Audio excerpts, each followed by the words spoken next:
বহুত দিনৰ পৰা আপোনালোকে মোক বহুত নিউজ শুনি আছে বহুত অপপ্ৰচাৰ চলি আছে যি নিউজ বাজিছে তাৰ 10% সঁচা নহয় আৰু মই ইমান দিনে একো মাত মাতিব পৰা নাই কাৰণ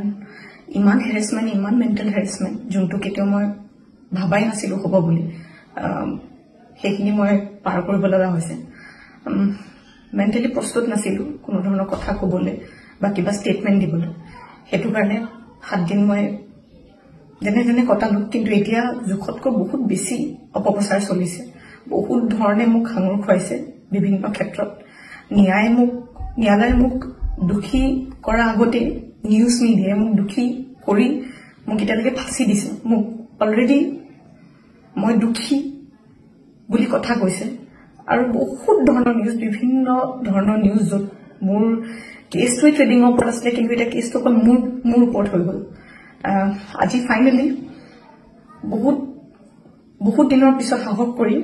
মই সাৰেন্ডাৰ কৰিব ওলাইছো মই ফুল কোঅপাৰেট কৰিম পুলিচৰ লগত ইমান দিনে কৰিব পৰা নাছিলো মই পলাই ক'তো থকা নাই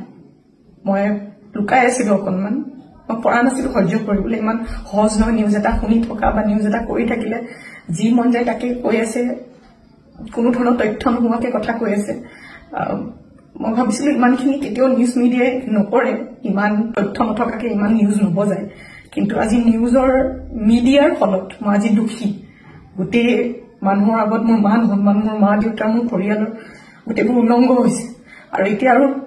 আৰু ধৈৰ্য ধৰিব পৰা নাই চবৰ এটা সীমা থাকে সেইটো কাৰণে আজি মই সাৰেন্ডাৰ কৰিম আৰু মোৰ বিশ্বাস যে তথ্য চাই ন্যায়ালয়ে ডিচিশন ল'ব আৰু মিডিয়াৰ নিউজ চাই নহয় সো আজি মই সাৰেন্ডাৰ কৰিম আৰু মই ফুল কোঅপাৰেট কৰিম পুলিচৰ লগত আৰু মোৰ বিশ্বাস